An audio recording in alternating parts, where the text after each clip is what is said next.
Fake Kabam responds to the hood situation. What do you get if you open 100 Thronebreaker daily crystals? And communication is key with this pre-fight fix. Yes, hello everybody, welcome back to the Marvel Contest of Champions news for Monday. I've indeed had a lockdown haircut. And yesterday when I was dicking around with it, it looked a bit like a Dragon Ball Z haircut. So let me just attempt to go Super Saiyan. So I've got to attempt to edit that in post. It's either going to look really good or really bad. Either way, make sure to hit the like button and subscribe with post notifications on also when I get to post a video about Marvel Contest of Champions, grind guides, information and news within the community. You get to see those videos. Follow on Twitter and as well on Discord for when notifications pop up. I get to kind of send you there. If YouTube's being terrible and not notifying you. In any case, yes, let's do the thank yous. And thank you so much to those that support the channel from YouTube membership right the way through to the Patreon as well. Thank you, thank you, thank you. And also on twitch.tv/RichTheMan live. I should be delving back into Act 6.3 grinding later today. So thank you so much to those that do the Prime Gaming sub, the free sub if you've got Amazon Prime. And as well, make sure to renew that. But also those that do Tier 1 subs, bits and all that stuff. I look forward to seeing you later on in the live stream. First of all, let's look at this image here. Now, there's two images to go over. I think this is going to be the loading screen image. And as well, lots of question marks whether or not we're going to see Mangog as an XL champion and Odin as a smaller champion, maybe a medium. I don't think he's going to be a large, but as well, it's something to bear in mind. But this is going to be a pretty sick loading page, if that's going to be the case for the game. There's also a little bit of art when it comes to this here. It looks like a comic book piece of art, which I really like. I like the way that Mangog's coming out of like nowhere, just like take on Odin, and Odin's there just like getting all ready to kind of like be all kind of, I don't know, the god that he is. Next up is a little bit of a reminder that, well, we've got the Contest Run podcast is back. Even though in the podcast I do say episode 51, I meant to say 52. It is episode 52, and it is a little podcast that looks over what's happening in March. We also dissect WandaVision's episode 6 and 7 because we didn't do 6 because we took a week break, and we're looking forward to rounding off our deep dive of WandaVision, and as well we talk about Marvel Realm of Champions as well, and our current plays, our enjoyment and stuff like that, and a new update which has changed a lot of stuff and is rewarding players better than contest at the moment, which is really weird. Okay, now on to more pressing matters, and that is the known issue section. Why is this so important? Well, it does show you what's coming on in the next update, and we have seen that in some of the bug fixes and stuff that we've talked about in the new update that's coming in. But one stood out to me in this bugs and known issue section, which is actually something we've covered in Marvel Contest of Champions news. So if you remember about a week, maybe 2 weeks ago, somebody had a Human Torch and they went into a fight. And in that fight, they were not gaining any Nova Flames because, and even though they had the pre-fight on, it did not work. Behemoth issued a workaround. It's kind of weird that it's not being fully communicated, but again, the problem lies with if you're entering into a fight, and that's the thing. When we talked about the story about 2 weeks ago, and somebody was entering to fight and it wasn't there, the Nova Flames weren't there, but you know, he swear blind that he kind of like activated it, then that's a problem, because then how do you back out of that situation there? Either way, if you are experiencing the issue when you are activating it and it's not appearing, then do indeed follow the instructions.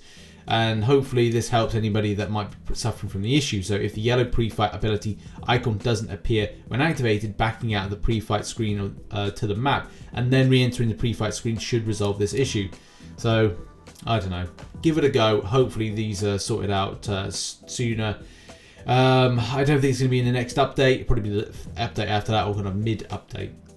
Okay, now on to 100 Thronebreaker Crystals being open. So these are the dailies. This was a really interesting read. Shout out to Merrick, links in the description. This is from Reddit, but I think this was tweeted out as well. I didn't personally see it, or maybe I wasn't being tagged in. However, though, this is the interesting part. Of the 100 here, you can see it does break down to how many were open. And this is the fascinating thing about it, like the percentage of the take-home of these, because that's the thing. I don't think Thronebreaker Crystals have any kind of percentage breakdown of what you get. But it's good to see the breakdown and give you an idea of what more commonly you will pick up. But do bear in mind there's other elements to this, and the roll of the dice, other things of elements of RNG should be taken into account. So don't treat this as 100% gospel, but at least consider it as being something to give you an idea. So of all these, more commonly he was getting tier 4 basics, right? Then, secondly to that, tier 2 alpha fragments of 9,000. So I don't know if this is meant to be the thing that Kabam referred to as the Thronebreakers and the tier 2 alpha problem. I mean, for me, it's tier 1 alpha and tier 2. It's kind of a little bit of the two at the moment, especially for rank up material acquisition. But that's really the thing. If you're getting more of one particular thing, then the secondary to that causes an issue. Like the way that I'm getting more tier 5 basics than I'm getting tier 2 alphas, and I'm trying desperately not to buy anything in the Glorious or anything that's tier 5 basic because I'm worried that it'll expire. So that's a genuine problem for me at the moment. But the breakdown goes further, with fully formed tier 4 basics coming in at the 3rd position, with getting 10 of those, and then it just goes down further to mutant tier 4 class catalysts, and then again it goes down further to at the same point tier 5 basics, and down and down and down. There's some interesting little things, I think, for a lot of players that are interested in the more premium things or the more rarer things, like 5-star champions, 5 of those. 5-star shards, 5,000 times 5, that's pretty cool. 25,000 5-star shards, pretty nice. But again, like the other stuff, like no 6-star shards and very little else when it comes to coverage of other things like units. 40 units, one of those he got. So yeah, it's a really interesting read to find out the percentages, especially the breakdown of like how it works from like units. It's a 1% chance of getting it, and there's other kind of like breakdown as well. So go and check it out if you want to have a look at that. But I just find it very, very fascinating to find from 100 of these being open what players are actually getting and the breakdown of what is more commonly you get. And now on to one of the biggest stories to talk about of the day. Now, as a lot of you know, over the weekend there's been this big talking point about Hood and the nerf situation, especially around the fact of his utility, usability, whatever you want to call it. The fact is he is not going to be used in the same way that he normally was, which is frustrating for a lot of players that are looking for options for content, especially very early on to the game. More so, especially if your roster isn't diverse enough from coverage and definitely doesn't have the key things around things like stagger, fate seal, and other types of abilities.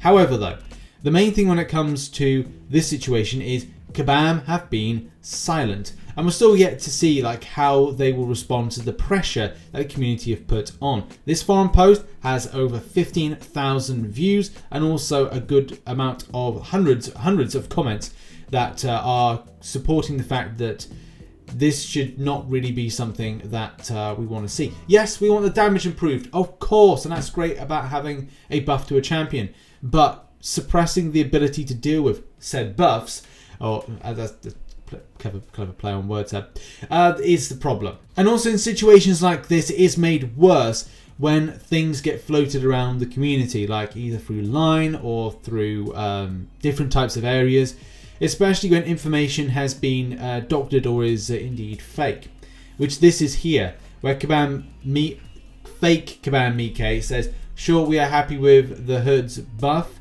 places him in Hood's buff places him in the contest, and don't plan to adjust his abilities again anytime soon. Thank you for understanding. And this is fake, by the way. This is fake to kind of say like they haven't properly answered against this particular forum post. If you even go to the particular person, the particular developer's like comments, like the last time that Kabam Miike made a comment on something was down on the 19th of February. These are really key things to kind of do in order to kind of like check. So if you are thinking to yourself, I'm just going to post this because I see it looks to be true, then I would say that it's important to kind of go to these and make sure that they stand by them. Because if, yes, okay, he posted it and deleted it, which could be a thing, it still means that he didn't, or the company don't stand by that particular comment or phrase or that response. It's also very annoying when these things are posted because it does then cause a lot of upset in various areas, especially on subjects that might be quite sensitive at this moment for players that like certain champions, like certain game modes, feel that situations are unfair or fair, and just don't help towards the discussion point. Which then even results in Kabam Miike coming out and saying, I didn't post this, faking/doctoring screenshots will not result in a concern being taken more seriously. and only causes panic. Right, so we best go over arena results and predictions for round 2.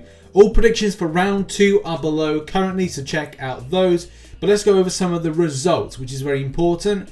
I did get my predictions right, but as well they were overkill. And that's the thing, trying to predict where a champion will either go into the hype or non-hype is very, very difficult. However, though, it looks like as the results have gone down. Now, shout out to King Cooper for sending through this. This showcases that the champion went. This was my prediction of 55 mil. It was 10 million out.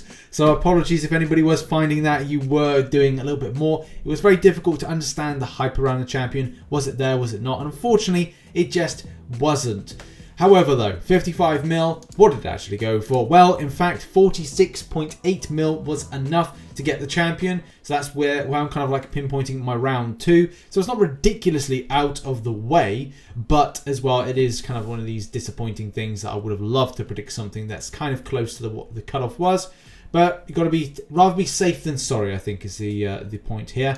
Where did the 4-star go? Well, I went with 10.5 mil, and that was only enough. Or 10.7 mil was only enough for 378th position. So, and shout out to the Grim One for sending this through. But also, like, where was it dropping? A lot lower. 8.5 mil was getting position 665. That kind of shows you where the cutoff of this champion is. And I'm really going to have to figure out when there's kind of like a real non-hype. And there will be some significant hype for the month of March. Is like trying to pinpoint where we are with the prediction. So hopefully I get it a bit kind of like closer to the marks. But still, if you went with my predictions, you got it. And that's the main thing. And the same thing when it comes to Iceman, who went for 1.6 mil, which I think I said that might be a thing.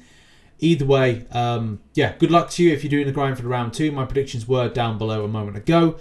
And that has been it. And thank you so much for watching Marvel Contest of Champions news show for Monday. Do bear in mind there will be a lot of information being dropped over today and tomorrow when it comes to the new buffs, new update, and as well the abilities for Mangog and for Odin. So stay tuned to the channel and I'll see you later on. Bye bye.